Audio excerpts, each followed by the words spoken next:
आज की क्लास का विषय होगा क्रोचे का अभिव्यंजनावाद। देखिए, क्रोचे के अभिव्यंजनावाद के विषय में पढ़ने के लिए कुछ चीज़ें जानना ज़रूरी है।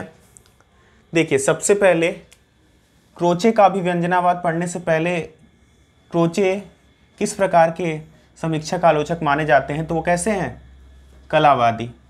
मतलब ये काव्य का कोई अन्य प्रयोजन स्वीकार नहीं करते, कहते हैं कि कला के लिए ही होती है। सबसे पहली बात तो यही याद कर लीजिए कि ये कलावादी हैं और कला को कला के लिए ही मानते हैं, अन्य कोई प्रयोजन ये स्वीकार नहीं करते।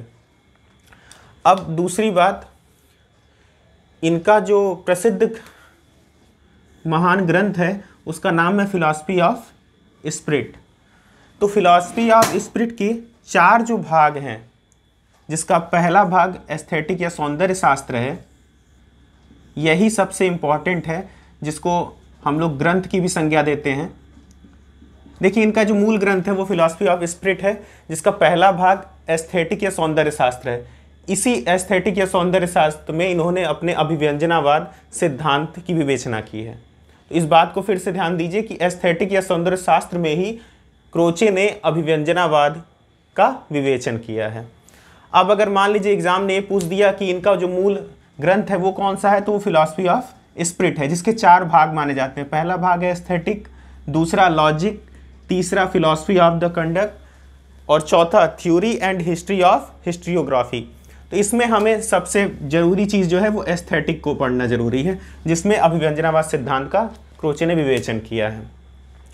पहली बात तो ये कलावादी आलोचक हैं और उनका जो अभिव्यंजनावाद है वो एस्थेटिक नामक सौंदर्य शास्त्र वाले भाग से लिया गया है। मूल ग्रंथ है फिलॉसफी ऑफ द स्पिरिट। इतनी बातें हो गई। अब जो यहाँ जरूरी बात है वो ये है कि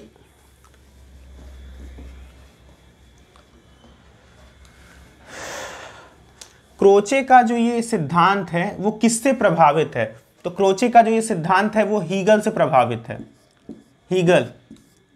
हीगल नामक दार्शनिक से इनका ये सिद्धांत प्रभावित है, जिसने आत्मा के 3 पक्ष माने थे। ध्यान दीजिएगा, हीगल ने आत्मा के 3 पक्ष माने, मतलब ज्ञानात्मक, दूसरा व्यवहारात्मक और तीसरा आध्यात्मक। तो हीगल ने आत्मा के जो 3 पक्ष माने थे, उन्हीं पक्षों के आधार पर क्रोचे ने आत्मा के केवल 2 पक्ष स्वीकार किए, और वो 2 पक्ष हैं ज्ञानात्मक और व्यवहारात्मक। पहला है ज्ञानात्मक। क्रोचे जो आत्मा के 2 पक्ष स्वीकार करते हैं उसमें पहला है ज्ञानात्मक, दूसरा है व्यवहारात्मक। तो पहले वाले में ज्ञानात्मक के भी 2 भाग बांट देते हैं। ज्ञानात्मक का पहला भाग सहजानुभूति या अंतः प्रज्ञा है, और दूसरा भाग विचारात्मक या तार्किक भाग है। ये जो भाग या वर्णन है ये आपके लिए इंपॉर्टेंट बनता है कि देखिए, क्रोचे आत्मा के कितने भाग स्वीकार करते हैं? 2, और इन दोनों के भी 2-2 भाग स्वीकार कर लेते हैं। तो ज्ञानात्मक में पहला है सहजानुभूति या अंतः प्रज्ञा, और ज्ञानात्मक का जो दूसरा भाग है वो विचारात्मक या तार्किक है, और व्यवहारिक भाग में आर्थिक और नैतिक दृष्टि से देखते हैं। तो ये 4 भाग आपके लिए इंपॉर्टेंट हैं, इसको दिमाग में रखिएगा। सबसे पहले आत्मा को 2 मूल भागों में बांट देंगे, ज्ञानात्मक और व्यवहारात्मक में। ज्ञानात्मक में सहजानुभूति और विचारात्मक भाग, या आप कह सकते हैं अंतः प्रज्ञा या तार्किक भाग, और व्यवहारिक में आर्थिक और नैतिक भाग। तो इतनी चीज़ें, पहली चीज़ें हो गई ये क्रोचे के लिए। अब आगे क्रोचे में जो जरूरी बातें ये है कि क्रोचे से आ जाते हैं आपके वाक्य या स्तर। वैसे तो आसान प्रश्न बनने में ये होता है कि अभिव्यंजनावाद सिद्धांत का मूल रूप कहाँ से प्राप्त होता है, तो आप एस्थेटिक बता सकते हैं। थोड़ा और कठिन करेगा तो एस्थेटिक किसका भाग मानी जाती है, तो फिलॉसफी ऑफ द स्पिरिट का। ये किस प्रकार के आलोचक हैं, तो कलावादी हैं। किससे प्रभावित थे, तो हीगल से प्रभावित थे। इतनी चीज़ें हैं। अब इसके अलावा जो है, अब आपको इसकी सृजन प्रक्रिया और अभिव्यंजना के स्तर पे ध्यान देना है। तो चलिए एक एक करके ध्यान दीजिएगा। ये लिखा है अंतः प्रज्ञा और अभिव्यंजना के स्तर, तो आपको एक एक स्तर को समझना है और सृजन प्रक्रिया। ध्यान दीजिएगा, अंतः प्रज्ञा और सृजन प्रक्रिया एक दूसरे से संबंधित हैं। कैसे? सबसे पहले कवि या कलाकार में अंतः संस्कार, आत्म संवेदना या इंप्रेशन, तीनों एक ही वर्ड है। अंतः संस्कार कहिए, आत्म संवेदना कहिए, इंप्रेशन कहिए, उसका उसकी कल्पना पर प्रभाव पड़ता है सृजन में। पहली चीज। दूसरा स्तर क्या होगा? अभिव्यंजना। तो अभिव्यंजना ही उसका क्या होगी? मानसिक सौंदर्य। अब तीसरा है आनुषांगिक आनंद। इसी को सृजन प्रक्रिया में सौंदर्यानुभूति का आनंद कहा जाता है। और जो चौथा है अभिव्यक्ति, ये क्या है? शारीरिक क्रिया के रूप में रूपांतरण। तो एक चीज समझिएगा, सृजन प्रक्रिया के जो पहले 3 स्तर हैं वो आंतरिक हैं, चौथा स्तर क्या है? बाह्य स्तर है। और इसके भी 3 स्तर आंतरिक हैं, चौथा स्तर क्या है? अभिव्यक्ति, बाह्य स्तर। तो आपको अंतः प्रज्ञा के चारों स्तर याद होने चाहिए और सृजन प्रक्रिया के चारों एक दूसरे से संबंधित भी हैं। देखिए, पहला स्तर है अंतः संस्कार, आत्म संवेदना या इंप्रेशन। दूसरा अभिव्यंजना, तीसरा आनंद, चौथा अभिव्यक्ति। तो 4 स्तर हैं: संस्कार, अभिव्यंजना, आनंद, अभिव्यक्ति। तो ये 4 स्तर बनते हैं। अब इसके नाम थोड़ा सा कठिन करके एग्जाम में दे देता है, लेकिन बेसिक रूप से आप यही कह सकते हैं। और जो ये शुरुआत के 3 हैं ये क्या हैं? आंतरिक हैं। और जो चौथा है अभिव्यक्ति, कहने का मतलब ही क्या है? बाह्य है। ये क्या है? अंतः प्रज्ञा या अभिव्यंजना के 4 स्तर हैं। इसी तरह सृजन प्रक्रिया के भी 4 स्तर होते हैं। पहला स्तर होता है कल्पना पर पड़ने वाला प्रभाव, दूसरा मानसिक सौंदर्य, तीसरा सौंदर्य अनुभूति का आनंद, चौथा शारीरिक क्रिया के रूप में रूपांतरण। तो अब ध्यान दीजिएगा, मान लीजिए एग्जाम में आपसे पूछ दे कल्पना पर पड़े प्रभाव कहाँ से प्राप्त होते हैं? तो अंतः संस्कार से प्राप्त होते हैं। मानसिक सौंदर्य क्या है? तो अभिव्यंजना है। या फिर आपको पूरा सेंटेंस बना के दे देगा अभिव्यंजना ही मानसिक सौंदर्य, टिक मार दीजिए, सही है।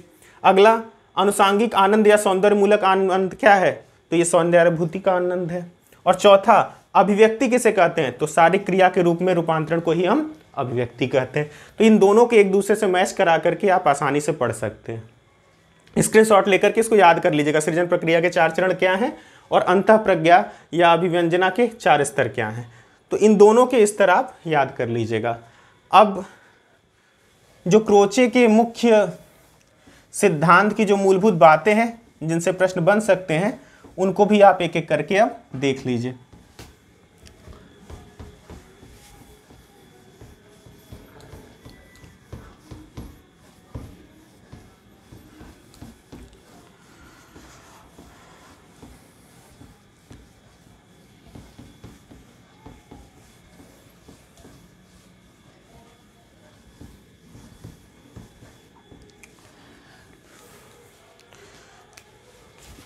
अब जो क्रोचे के मत है प्रमुख, क्रोचे के विचार या मत, उनको एक एक करके आपको देखना है, जो आपके लिए थोड़ा जरूरी है। पहला, क्रोचे कहते हैं सभी मनुष्य कवि हैं। कवि हैं या कलाकार, जो भी कर लीजिए। कुछ बड़े हैं, कुछ छोटे। ध्यान दीजिएगा, क्रोचे जो हैं यूनिवर्सल, जितने लोग हैं सबको कवि मानते हैं, कलाकार मानते हैं, कुछ को बड़ा कुछ को छोटा। अब बड़े कौन होंगे? जिनमें सहजानुभूति क्या होगी? पूर्ण होगी। जिनकी सहजानुभूति पूर्ण होगी वो बड़े कवि हैं, जिनकी अपूर्ण होगी वो छोटे कवि होंगे। तो पहला मत तो उनका यही है कि सभी मनुष्य कवि हैं, कुछ बड़े हैं कुछ छोटे हैं। जिनकी सहजानुभूति पूर्ण होती है वो बड़े हो गए, और जिनकी पूर्ण नहीं हुई होती है वो छोटे हो जाते हैं। दूसरा, कला का संबंध स्वयं प्रकाश से है। मतलब स्वयं से, जो अपने से प्राप्त हो ऐसे प्रकाश से किसका है? कला का संबंध है।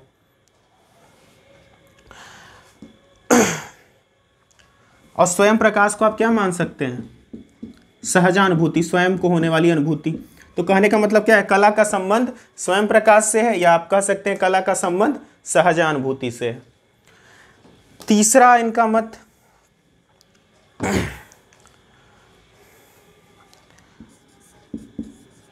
जो प्रतिभा ज्ञान है और जो अभिव्यंजना है, ध्यान दीजिएगा, प्रतिभा ज्ञान है और अभिव्यंजना है, एक ही क्षण में एक ही साथ मनुष्य में उत्पन्न होते हैं। कहने का मतलब है जो आपका प्रतिभा ज्ञान होगा और जो अभिव्यंजना होगी वो एक ही क्षण में एक साथ उत्पन्न होते हैं। ये 3 बातें हैं, इसको आप नोट कर लीजिएगा। अब आगे इनके और भी विचार हैं। देखिए पहला विचार है सभी मनुष्य कवि हैं, कुछ बड़े हैं कुछ छोटे हैं। तो बड़े कवि कौन होंगे? जिनमें पूर्ण सहजानुभूति होगी वो बड़े कवि हैं, और जिनमें नहीं होगी वो छोटे कवि हैं। कला का संबंध स्वयं प्रकाश, स्वयं प्रकाश करने का मतलब है सहजानुभूति से है। प्रतिभा ज्ञान और अभिव्यंजना एक ही क्षण में एक ही साथ उत्पन्न होते हैं, मतलब ये एक ही साथ मनुष्य में उत्पन्न होते हैं, उसके बाद ये आनंद की प्राप्ति कराते हैं और अभिव्यक्त हो जाते हैं। अब आगे जो इनके मत हैं वो भी देखते जाइए।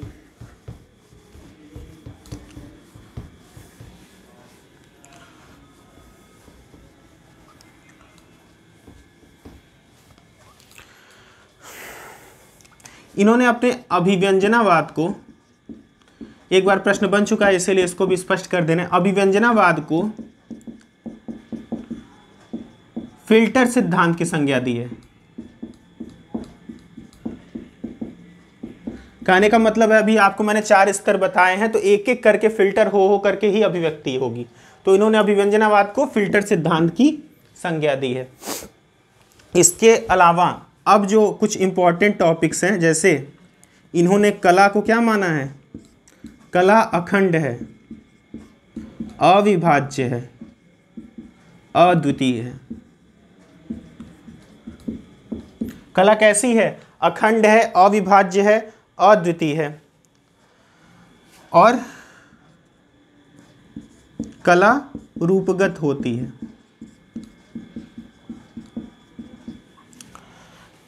इसके अलावा एक और इम्पॉर्टेंट बात है, मैंने पिछली क्लास में बताया था, इन्होंने अलंकार और अलंकार में भेद नहीं माना है। क्रोचे ने अलंकार और अलंकार में भेद नहीं माना है। ध्यान देंगे तो एक चीज पता चलेगी, क्रोचे का अभिव्यंजनावाद पाश्चात्य में एक ऐसा वाद है जिसने अलंकार और अलंकार का कोई भेद नहीं स्वीकार किया। तो अगर आपसे इससे प्रश्न बनते हैं तो आप क्रोचे ही लगा के आइएगा कि अलंकार और अलंकार का भेद कौन नहीं स्वीकार करता है। और आगे अब इसके बाद एक और इम्पॉर्टेंट इसमें बनता है कि जिससे आपके प्रश्न अक्सर बन चुके हैं। देखिए जो आपकी सहजानुभूति है,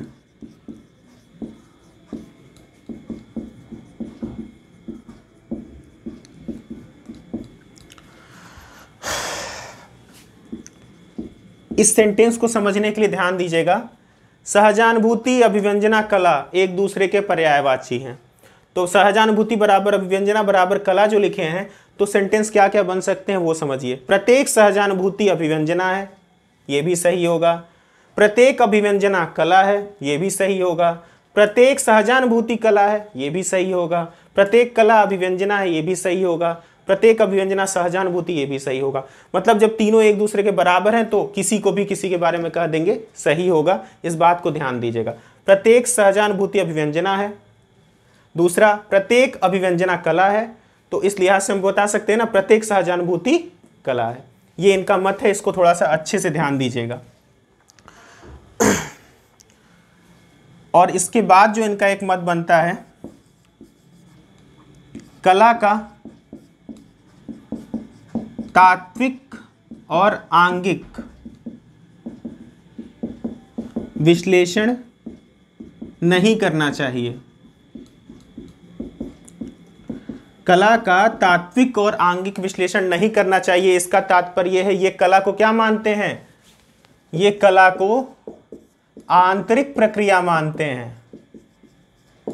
इस बात पे ध्यान दीजिएगा। ये कला को कैसा मानेंगे? आंतरिक प्रक्रिया मानते हैं। ये इनकी इतने मत हो गए। अब आंतरिक प्रक्रिया क्या होगी? आंतरिक प्रक्रिया कहने का मतलब ये हो गया कि सहजानुभूति अभिव्यंजना की आंतरिक प्रक्रिया है। लिख देता हूं, आंतरिक प्रक्रिया कहने का मतलब हो गया सहजानुभूति अभिव्यंजना की आंतरिक प्रक्रिया है। आंतरिक प्रक्रिया है। तो इतनी बातें आपको दिमाग में रखनी है। और अगर इससे पहले वाला जो मिटाएं उसको आप लोग बैक करके स्क्रीनशॉट ले करके पढ़ लीजिएगा। देखिए सहजानुभूति अभिव्यंजना कला एक दूसरे के पर्यायवाची हैं, तो प्रत्येक सहजानुभूति अभिव्यंजना है, प्रत्येक अभिव्यंजना कला है, इस लिहाज से प्रत्येक सहजानुभूति भी कला है। दूसरा, कला का तात्विक और आंगिक विश्लेषण नहीं करना चाहिए, ये क्रोचे का मत है। कला अखंड अविभाज्य अद्वितीय है, कला रूपगत होती है। इसके अलावा अलंकार और अलंकार में भेद नहीं मानते क्रोचे। सहजानुभूति अभिव्यंजना की आंतरिक प्रक्रिया है और कला कैसी है, आंतरिक प्रक्रिया पे चलने वाली। इतनी बातें हो गई। अब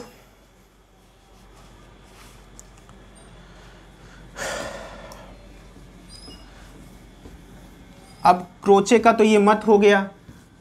अब आपको पता ही है कि इसको शुक्ल जी ने माना था कि ये वक्रोक्ति का विलायती उत्थान है। शुक्ल जी ने इसे माना था कि वक्रोक्ति का विलायती उत्थान है। तो एक चीज तो क्लियर हो गई, किस भारतीय दर्शन से, मतलब किस भारतीयवाद से अभिव्यंजनावाद की समानता है, तो आपको एकदम क्लियर है कि किससे है, वक्रोक्ति से। इसमें कोई दिक्कत नहीं है, इसमें तो किसी को समस्या होगी ही नहीं कि अभिव्यंजनावाद के सामने रखने वाला भारतीयवाद कौन सा है, तो वो है वक्रोक्ति।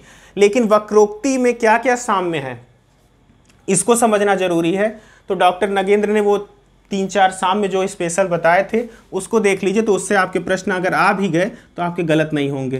तो देखिए, अभिव्यंजनावाद और वक्रोक्ति, इन दोनों का जो साम्य है जो डॉक्टर नगेंद्र ने बताया था, तो उसमें देखिए पहला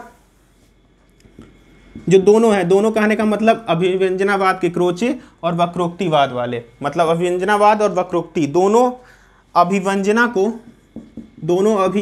को काव्य का प्राण मानते हैं। ये पहला साम्य है इन दोनों वादों के मध्य कि दोनों अभिव्यंजनावाद और वक्रोक्ति दोनों अभिव्यंजना को काव्य का प्राण मानते हैं। दूसरी बात, काव्य में कल्पना तत्व को प्रमुखता देते हैं। दोनों ही क्या करते हैं, काव्य में कल्पना तत्व को प्रमुखता देते हैं, प्रमुखता देते हैं। तीसरा, काव्य को, वही जो आपका पिछला मत है, अखंड अविभाज्य और अद्वितीय मानते हैं। ये 3 प्रमुख साम्य हैं जो कि अभिव्यंजनावाद और वक्रोक्ति में बराबर पाए जाते हैं कि दोनों मानते हैं। ठीक, अब एक ही अंतर है जो मुख्य है, अंतर तो बहुत से हैं लेकिन एक मुख्य अंतर है अभिव्यंजनावाद और वक्रोक्ति का। अभिव्यंजनावाद के क्रोचे क्या बोलते हैं, अलंकार और अलंकार्य में